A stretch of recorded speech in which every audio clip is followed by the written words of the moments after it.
지난주 술, 음주에 대해서 또 담배 피우는 것도 약간 언급을 했죠. 그래서 여러분, 술 그 자체는 가치 중립적인 것이라고 그랬어요. 그래서 성경에 보면 술, 포도주를 좋게 묘사하는 경우가 있어요. 그리고 성경에서는 술, 포도주를 안 좋게 묘사하는 경우가 있습니다. 특별히 우리가 술과 담배, 또 그것뿐만 아니고 우리가 먹는 음식과 관련되어서 한 세 가지를 잘 마음에 담아야 된다고 그랬어요. 첫 번째는 구원의 길로 나오는 자에게 술이 걸림돌이 되어서는 안 된다 그랬어요. 이게 무슨 말이라고 그랬죠? 너 술 먹는데 교회 나오지 마. 너 담배 피는데 그거 끊고 나와. 술 먹고 담배 피면 너 구원 못 받아. 너는 교회 나오지 마. 아니 감히 냄새 폴폴 풍기면서 어디 교회 나오려고 그래. 그러면 안 된다고 그랬어요. 그 다음에 전도의 걸림돌이 되어서는 안 된다. 교회의 덕과 하나님의 영광을 가리면 안 된다.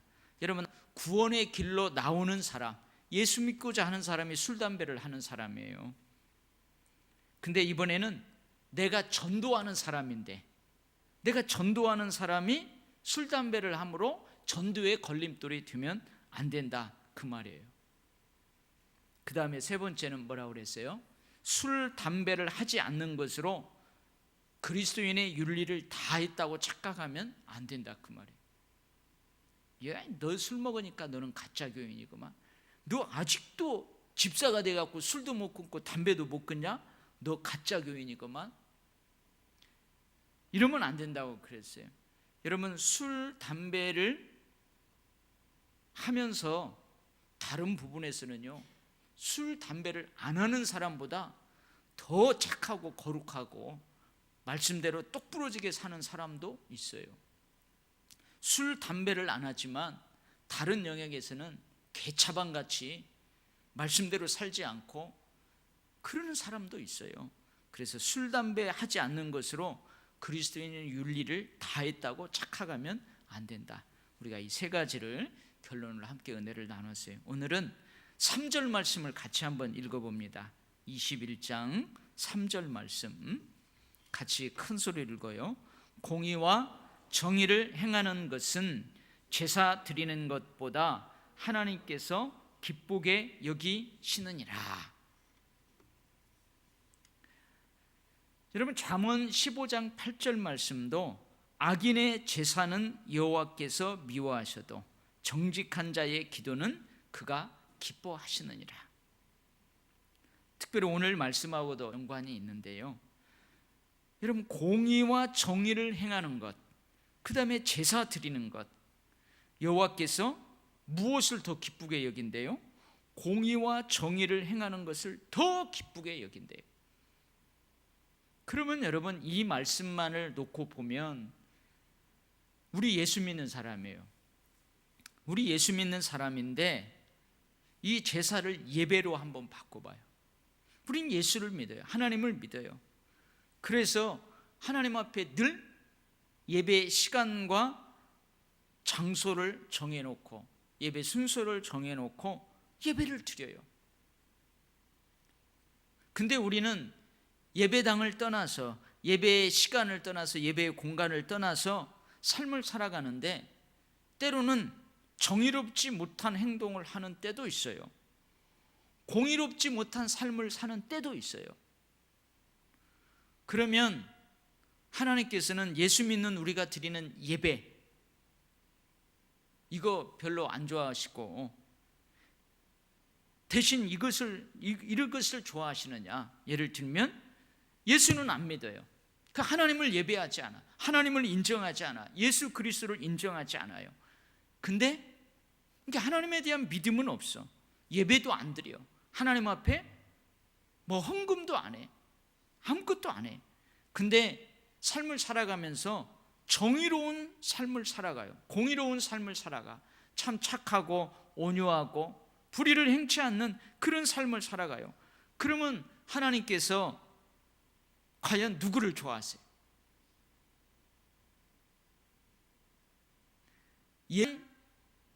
하나님을 인정하고 하나님을 믿는 사람, 그렇지만 삶을 공의롭고 정의롭게 살아가려고 하다가 삐끗해서 불의하게 행하는 때도 있고 정의롭지 못하게 하는 때도 있어요.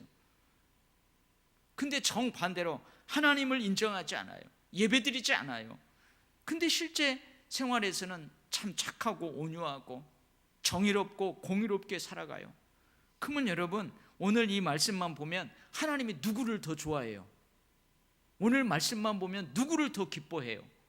하나님 안 믿어도, 예수 안 믿어도 일상적인 삶에서 정의와 공의를 행하는 사람, 착하고 의롭고 온유하고 그렇게 살아가는 사람을 더 기뻐한다. 오늘 말씀만 보면 그렇게 들릴 수가 있어요.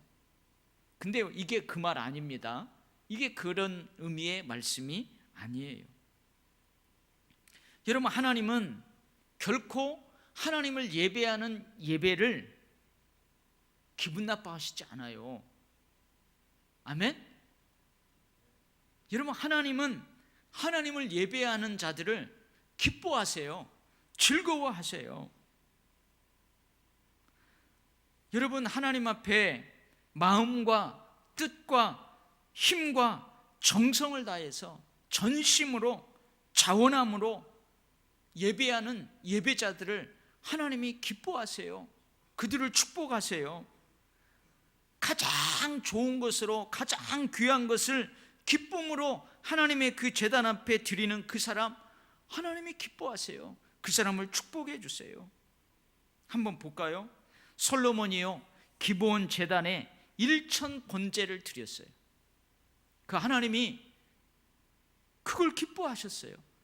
그래서 1천 번제를 다 받으신 다음에 하나님께서 그 기브온에서 밤에 솔로몬에게 나타났어요. 솔로몬 꿈에 나타났어요. 그래서 하나님 뭐라고 그래요? 솔로몬아, 내가 너의 1천 번제를 기쁨으로 받았다.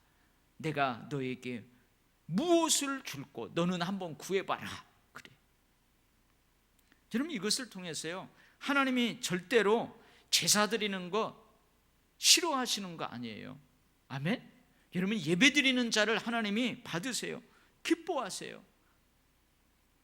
또 볼까요? 다윗 왕이 이제 여호와의 그 궤를 다윗 성으로 쫙 가지고 올 때예요. 처음에는 율법도 잘 모르고 그냥 열정만 앞섰어요. 그래가지고 이 여호와의 궤를 어디에다가 싣고 와요? 달구지에다가 싣고 와요. 소 달구지에다. 근데 율법에 보면 이 궤는 어떻게 하라고 그랬어요?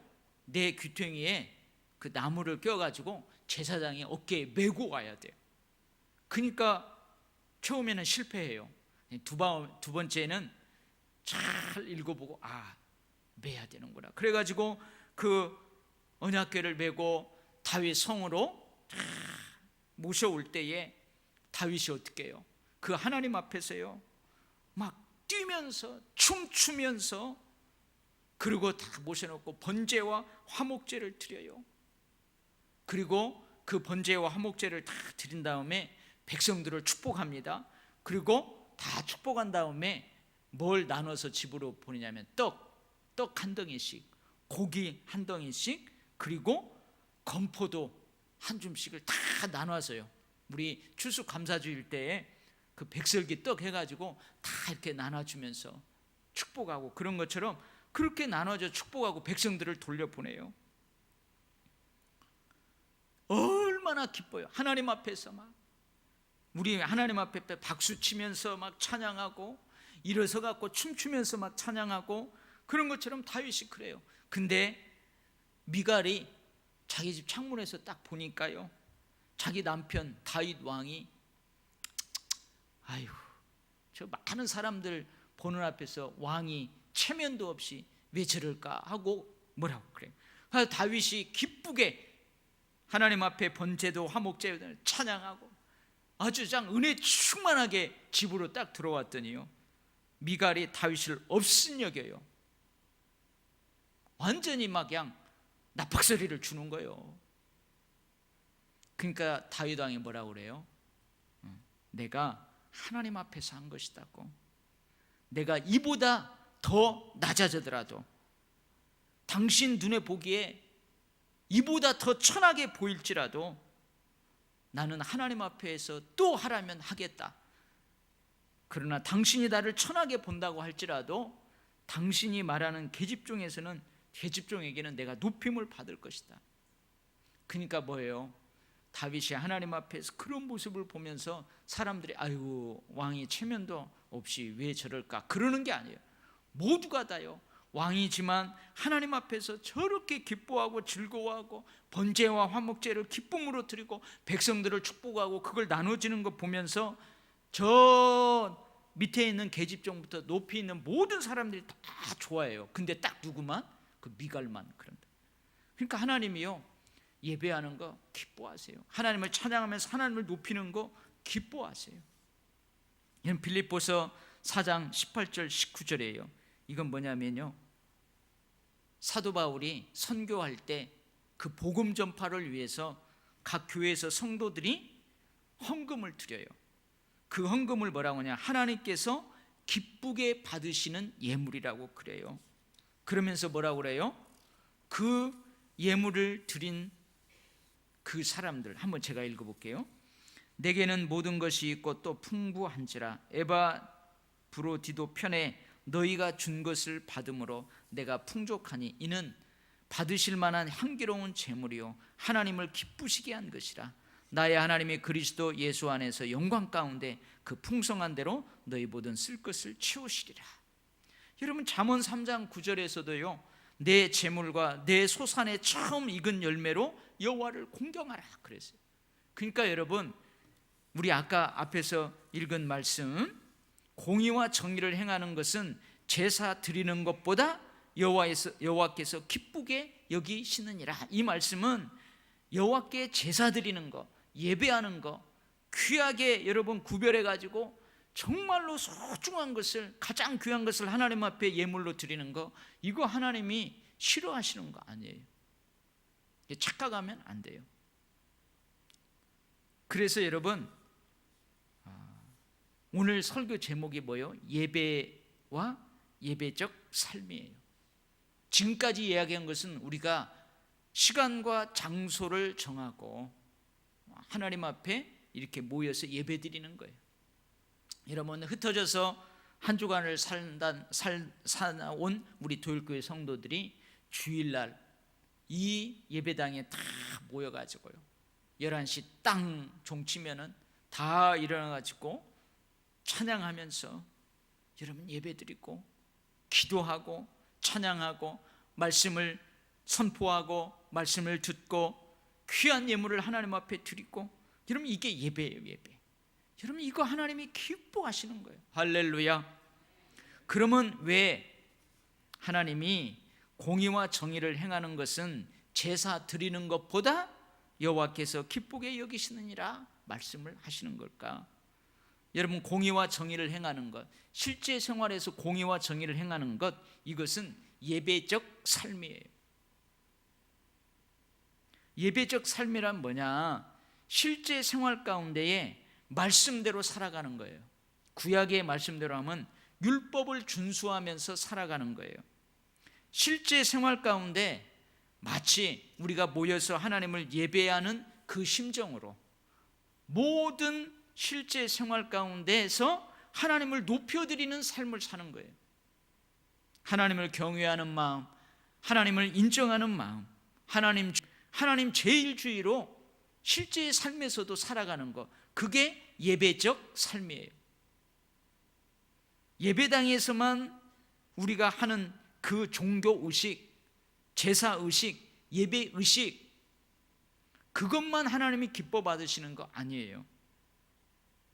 어떻게 보면 실제 생활에서 내가 부엌에서 설거지하는 거, 내가 가정에서 자녀들을 키우는 거, 내가 직장에서 돈을 벌기 위해서 직장 생활하는 거, 그것은 어찌 보면 예배하고 전혀 상관이 없는 생활일 수 있어요.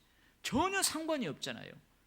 근데 그런 일 가운데에서도 내가 하나님을 인정하고 그 시간, 그 공간에 임재하신 하나님을 인정하고 내가 하나님을 경외하는 심정으로 하나님 제일주의로 그런 모든 일들을 해나갈 때, 여러분 그것은 예배예요. 예배. 이것을 예배라고 안 하고 예배적 삶이라고 하는 거예요. 그래서 여러분 오늘 3절 말씀은 예배 의식이 중요하지 않다는 가르침이 결코 아니에요.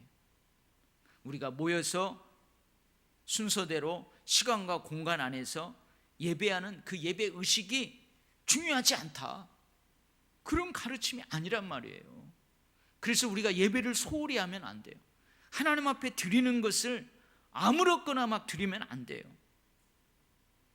그러면 이 말씀이 무슨 말이냐면 예배적 삶이 없는 예배 의식, 예배적 삶이 없는 예배 의식, 즉 삶이 뒤따르지 않는 예배 의식은 하나님께서 기뻐하시지 않는다, 그 말이에요. 그것은 그냥 어떤 빈 껍데기만 드리는 종교 행위일 뿐이라, 그 말이에요. 자, 그러면은 한번 성경에 예배적 삶이 없는 예배 행위에 대해서 하나님이 뭐라고 하시는지 좀 몇 군데, 여러 군데 함께 한번 살펴보도록 하겠어요. 먼저 우리가 잘 아는 말씀이 있죠. 창세기 4장에 나오는 말씀이에요. 가인과 그의 재물을 하나님 받지 않으세요. 가인이 자기가 농사한 그 재물을 가지고 하나님을 예배해요. 하나님께 제사를 드려요. 근데 하나님이 그것을 기뻐 받으시지 않아요. 아벨과 그의 재물은 기쁘게 받으시는데 가인과 그의 재물은 받지 않으세요. 왜 안 받으세요? 이 제사를, 예배를 하나님이 기뻐 받으시지 않으니까 가인이 몹시 막 화를 내요. 속에서 막 갖고 안색이 변해요. 안색이 울그락불그락 하면서 막. 그러자 하나님께서 하시는 말씀이 뭐라고 하냐면 이렇게 말씀해요. 네가 선을 행하면 어찌 낯을 들지 못하겠느냐. 선을 행하지 아니하면 죄가 문에 엎드려져 있느니라. 죄가 너를 원하나 너는 죄를 다스릴지니라. 여러분 히브리서에서는요, 아벨은 믿음으로 하나님 앞에 연락되는 제사를 드렸다고 그랬고 가인은 믿음이 없이 하나님 앞에 연락되지 않는 예배를 드렸다고 그래요. 그러니까 평상시에 네가 선을 행하고 평상시에 믿음으로 살고 하나님 중심적으로 살았다면 네가 그럴 수 있겠느냐, 그런 말이에요. 예배적 삶이 없는, 삶이 뒤따르지 않는 그저 예배 의식은 껍데기뿐인 종교 의식에 불과하다, 그 말이에요. 그 다음에 또 우리가 또 잘 아는 말씀, 사무엘상 15장에 보면 이스라엘의 초대 왕 사울이 아말렉 족속하고 전쟁을 해요. 여러분 우리 지난 주일날 아말렉 족속하고 첫 이스라엘 백성들이 전쟁하는 그 본문으로 은혜를 받았잖아요. 근데 가나안 땅에 들어가서 여호수아 시대가 끝나고 사사 시대가 끝나고 왕정 시대에 접어들어요. 근데 그 사울 왕, 초기 왕, 그 시대에도 아말렉이 있었어요. 자, 뒤에 보면은 아말렉 족속들이 다 진멸되는 때가 옵니다. 사라지는 시기가 와요. 근데 이 사울 왕이 아말렉하고 싸워요. 근데 싸울 때 하나님 뭐라 하냐면, 사울, 저 아말렉 족속을 네 손에 붙였다. 네 손에 붙였다는 말은 네가 나가서 싸우면 승리한다 그래요. 근데 이번에 네가 아말렉하고 전쟁하면 승리할 텐데 절대 전리품을 취하지 말고 다 진멸해라. 다 진멸해, 불태우라고 그랬어요. 근데 사울이 어떻게 해요? 가만히 보니까 승리를 했는데 전리품들을 보니까 너무 좋은 거예요. 좋은 거. 그러면서 어떤 말이냐, 이거 하나님께 제사 드리면 좋겠다. 하나님 제사 드리면 좋겠다. 그래가지고요, 그 좋은 실한 양, 소, 여러 가지 전리품들을 가지고 와요. 그래서 사무엘이 전쟁이 끝난 다음에 딱 와봤더니 사울 왕과 그 군인들이 장막을 친 거기에서 막 염생이 소리가 매 염생이 소리가 뭐 소리가 나고 이게 무슨 소리입니까? 그랬더니 사울왕이 뭐라 그래요? 아말렉과 전투할 때 내가 가져온 전리품들이라고, 승리한 후에 가져온 전리품들이라고. 그러니까 사무엘이 깜짝 놀라요. 아니 하나님께서 다 죽이고 진멸하고 불태워버리라고 했는데 왜 이렇게 했습니까? 그러니까 뭐라 그래요? 사울왕이 이거 하나님 앞에 제사 드리려고 한다고, 하나님 앞에 제물로 드리려고 한다고.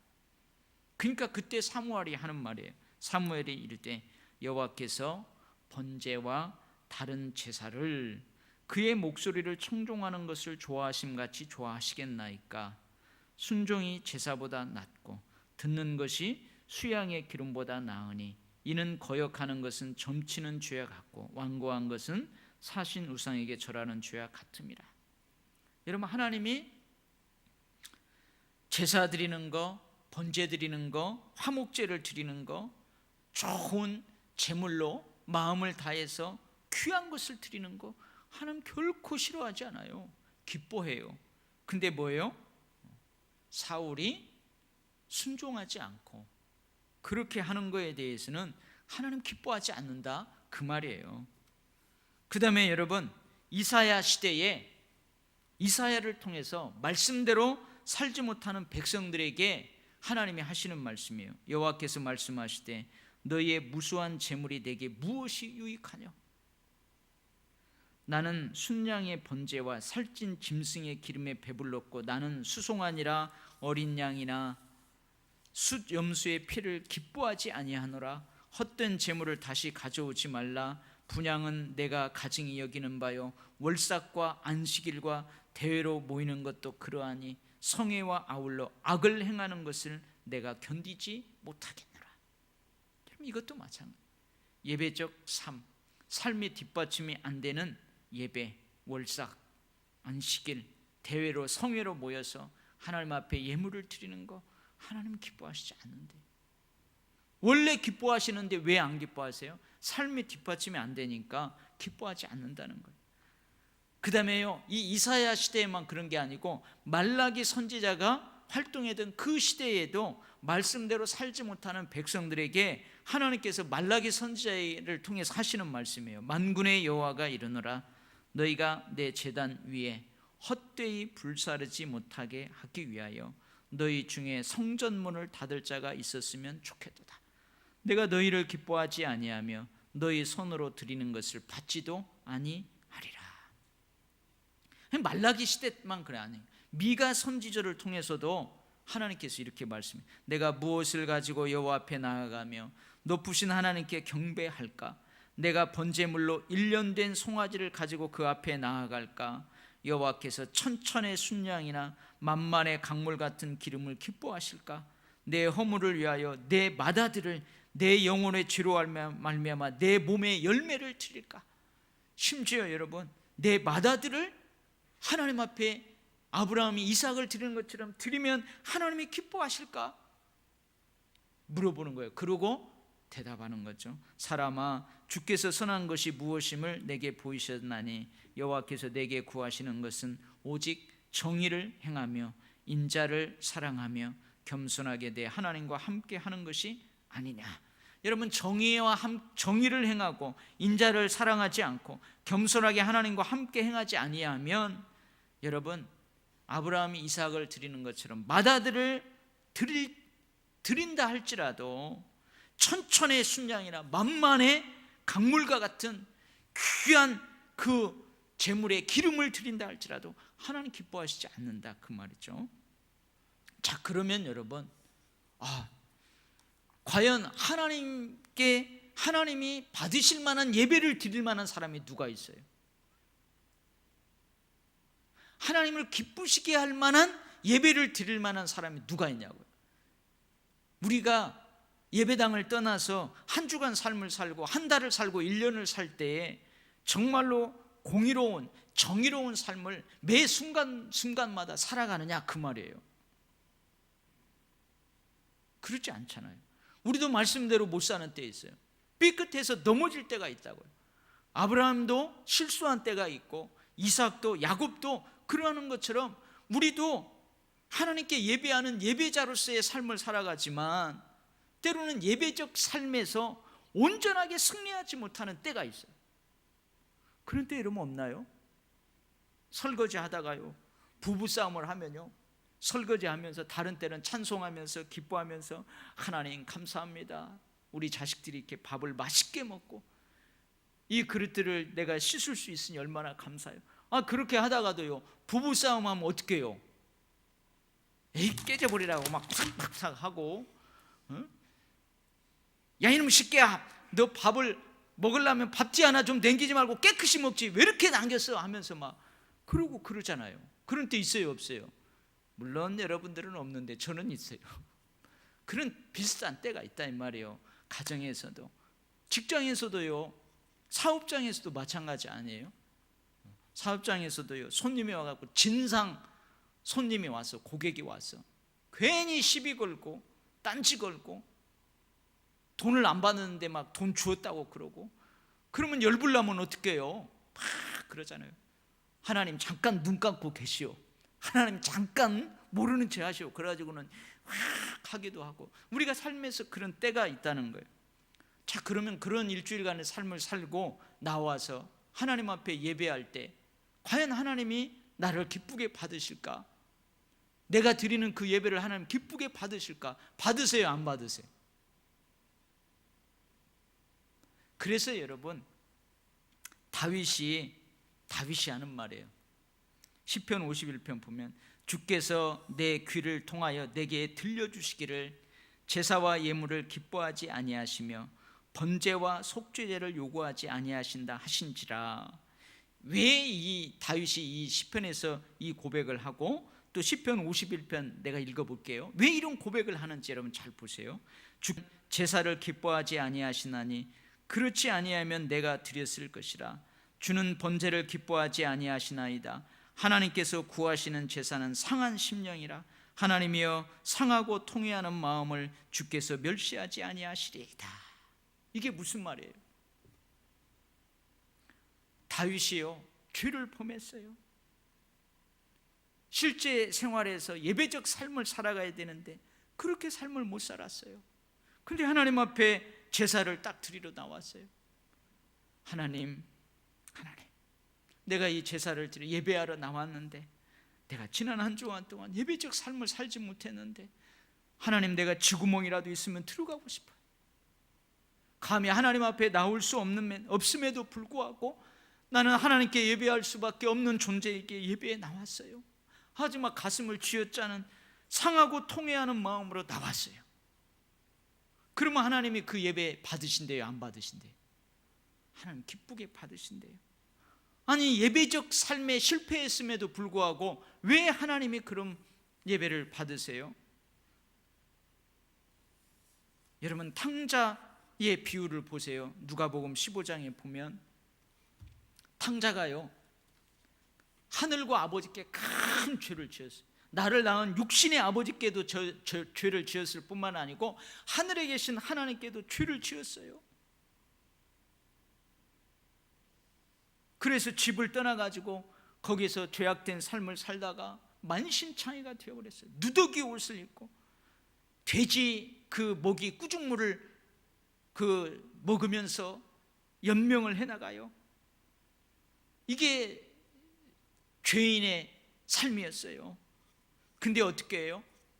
이 탕자가요, 내 아버지 집에는 종들도 이런 거 안 먹고 잘 먹을 텐데 내가 아버지께 한번 돌아가야 되겠다. 아버지가 나를 아들로 받아두지 않는다면 내가 아버지 집에서 종살이를 할지라도 내가 가야 되겠다 하고는요, 아버지 집으로 와요. 근데 아버지 집에 와가지고 못 들어가잖아요. 지은 죄가 있어서 못 들어가요. 못 들어가. 서성여요, 서성여. 근데 아버지가 저기서 보고 그 탕자를 보고 팍 달려와가지고 끌어안고 데리고 가가지고 어떻게 해요? 누더기 옷을 벗겨줘요. 좋은 옷으로 입혀줘요. 손에 가락지를 끼워주고 새로운 신발을 입혀줘요. 그리고 살찐 송아지를 잡아다가 여러분 잔치를 해요. 이유 딱 한 가지예요. 여러분, 이 못된 놈, 아버지가 살아있는데 유산을 달라고 한 이 불효막심한 놈을 왜 아버지가 다시 받아줘요? 내가 나를 낳은 아버지야, 하늘 아버지께 내가 죄를 지었습니다. 내가 아버지의 아들이 아니더라도 좋습니다. 아버지의 종이어도 좋습니다. 종살이에도 좋습니다 하고 아버지 집으로 오는 거예요. 여러분, 이게 상한 마음이에요. 이게 상한 마음이에요. 그 상한 마음을 가지고 하나님 앞에 오는 거예요. 예배적 삶에 실패했더라도 여러분, 이 상한 마음을 가지고 오는 거예요. 근데 여러분, 왜 하나님이 예배적 삶에 실패하고 나와서 예배하는 예배를 안 받아주신다, 기뻐하지 않는다 할까요? 그것은요, 상한 심령, 통회하는 심령 없이 예물을 드리면 그것으로 퉁 치는 줄 알기 때문에 그래요. 아, 내가 일주일 동안 죄를 지었으니 뭐 속죄제 제물 드리면 되지, 짐승 잡아가지고 피 뿌리면 되지, 아주 당연하게 생각하고 그냥 짐승 잡아서 죽여서 피 뿌리면 돼, 그걸로 퉁치면 돼. 내가 예배 의식에, 내가 예배 드리는 그 시간과 공간에 예배 참석하면 그걸로 하나님 퉁치실 거야. 여러분, 이것은요, 껍데기밖에 없는 종교 의식에, 종교 행사에 불과해요. 그거 하나님이 기뻐하시지 않는다 그 말이에요. 그러나 그 반대로 실제 생활에서 말씀대로 하나님을 높여드리며 예배적 삶을 살았어야에도 불구하고 그렇게 살지 못해서 너무 죄송하고 너무 마음이 아프고 몸둘 바를 모르고 그냥 예배의 자리에 나와서 그 상한 심령을 하나님 앞에 드릴 때, 여러분, 하나님은 주중에 예배적 삶에 실패했을지라도 그 사람의 드리는 예배를 기뻐 받으신다 그 말이에요. 할렐루야. 예수님이 그 비유하잖아요. 바리새인은, 우리 지금 교회로 가면 바리새인은 앞에 다 나와서 손 들고, 하나님, 나는 일주일에 3번 금식하였고 소산에 11조를 다 드렸고 하면서 막 할렐루야 하늘을 보고 막 자랑스럽게 기도해요. 근데 저 뒤에서 세리는 어떻게 해요? 하나님, 내가 주중에 그렇게 살지 못했습니다. 하나님, 나는 죄인입니다. 감히 이 예배당에 들어올 수도 없는 죄인입니다. 죄인입니다 하고 감히 고개도 못 들고 막 그래요. 근데 누가 하나님께 연락됨을 받고 돌아갔대요? 저 뒤에 있는 죄인이. 여러분, 오늘 주신 말씀을 우리가 가슴에 잘 새겨야 합니다. 예배 의식, 우리가 이렇게 함께 모여서 시간과 공간을 정하고 순서를 정하고 드리는 예배, 이거 하나님 기뻐하셔요. 오해하면 안 돼요. 예배 공동체가 함께 모여서 드리는 예배를 등한히 여기면 안 돼요. 제가 참 교회 나갈 때 그랬다고 그랬잖아요. 용아, 너 이제 앞으로 교회 나올 때 그 이렇게 한 교련복 입지 말고, 울긋부듯한 게 아니죠. 뭐 이렇게 막 이렇게 무늬 놓아 있는 그 교련복 입고 오지 말고, 너 이제 앞으로 예배 올 때 교복 딱 입고, 그때 저희들 교복 입었잖아요. 중고등학교 때 교복 입고 양발도 딱 신고 학교 갈 때 운동화 딱 신고 오라. 제가 그때 교회 나갈 때 교련복 바지 입고 위에 체육복 입고 그 다음에 양발도 안 신고 그 새카만 고무신 신고 여름에 나갔거든요. 그러니까 이게 양발 안 신으니까요, 고무신에 땀이 차가지고요, 떼꾸작물이 양 그렇게 한 거 갖고 우리 교회가 이게 마룻바닥이었어요. 그 마룻바닥에 이렇게 의자가 놓여 있는데 가운데 제가 가니까요, 그 떼자국이 딱딱딱 찍힌 거예요. 그러니까 전도사님이 불러가지고 그렇게 하는 거예요. 그러니까 제가 어디서 들은 풍어는 있어가지고 뭐라고 했다고요? 하나님은 외모를 보지 아니고 중심을 보시는데 마음이 중요하지 뭐. 근데 나중에요, 제가 어떻게 했다고요? 한 6개월 지난 다음에요, 머리도 딱 보고 교복 딱 입고 여름인데도요, 엄마가 여기저기 기워준 두툼한 양말 신고 그리고 교회 나갔어요. 왜요? 왜 그랬다고 그랬죠? 믿음이 들어간 게 아니고 마음에 드는 여학생한테 잘 보이려고 그렇게 하다 진짜 믿음이 들어가고, 이 예배가 얼마나 하나님 앞에 소중한지 깨달은 다음에는 똑같이 그렇게 잘 입고 가는데, 이제 여학생 때문에, 하나님 때문에 그랬다고 그랬어요. 그래서 여러분, 우리가 예배 중요해요. 그래서 마음을 준비하고 몸을 준비하고 와야 돼요. 시간도 빨리 나와요. 지각하지 말고 빨리 나와야 돼요.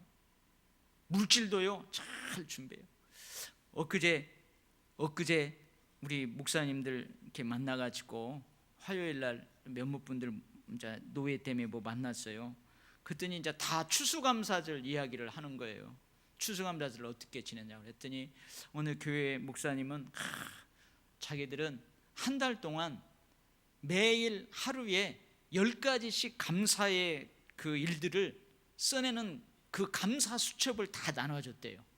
다 나눠줘갖고 한 달 동안 딱 쓴 다음에 마지막 추수감사주일 때 한 달 동안 쓴 감사 중에서 베스트 감사 10가지를 딱 써서 쓰고, 자기가 한 달 동안 이 감사의 목록들을 쓴 그 깨달은 점, 이 느낌, 이걸 써보니까 어떻더라, 그걸 찢어가지고 이렇게 봉투에 넣어서 이렇게 내서, 그리고 이제 오후 예배 때 거기서 몇 개 골라가지고 이렇게 읽어보게 하고 간증을 하고 그랬다는 거예요. 그래서 제가 그 감사의 수첩을 받아왔어요. 참 이것도 참 하나님 앞에 드림직하다 그랬어요. 그 또 어떤 목사님은 이야기하는데 자기들은 추수감사주일 때요, 빈손으로 안 드린대. 최소한 36만 원 이상씩 헌금하게 한대요. 어메, 아니 추수감사주일 때 어떻게 36만 원을 하냐고, 성도들이 다 그렇게 드리냐고 그랬더니요, 평신도들은 다 드리고 중직자들은 막 100만 원 이상씩 드렸대요. 아이고,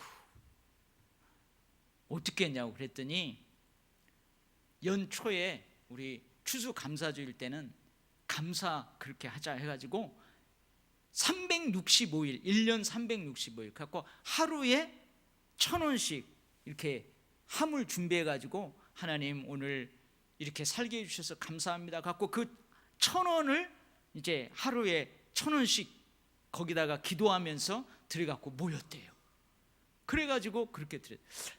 가만히 보니까 하루에 1,000원씩 그거 할 것 같잖아요. 근데 한꺼번에 36만 원을 생각하니까 못하는 거예요. 근데 자기들은 그렇게 했대요. 그러면서 그 액수가 중요한 게 아니고 그거 하면서 받은 은혜들이 많다고 간증들이 있다는 거예요. 그래서 그런 은혜들을 이렇게 나눴어요. 여러분, 우리가 예배 함께 모여서 시간과 장소를 정하고 순서를 정하고 마음과 몸을, 시간을, 예물을 준비해서 드리는 이 예배 하나님 기뻐하십니다. 할렐루야. 그래서 우리가요 이 예배 소중하게 여겨야 돼요. 그러나 예배당을 떠난 실제 생활에서의 예배적 삶이 그 예배를 뒷받침해야 하나님 더 기뻐하세요. 하지만 우리가 예배당을 떠나서 실제 삶에서 예배적 삶에서 승리해야 되고 성공해야 되는데 그러지 못하는 때가 있어요. 그럴 때 어떻게 해요? 이거 그냥 예배 자리에 나오면 하나님이 퉁 쳐주시겠지. 내가 뭐 조금 헌금 드리면 하나님이 퉁 쳐주시겠지. 그것이 아니고 상한 심령의 제사로 상한 심령을 가지고 나와 하나님 앞에 예배하면 하나님이 기쁘게 받으실 줄 믿습니다. 그럼에도 불구하고 우리는 예배당에서 함께 모여서 드리는 예배와 예배당을 떠나서 실제 생활에서 살아가야 될 예배적 삶과 균형을 잘 이루어야 될 줄 믿습니다. 아멘. 기도하겠습니다.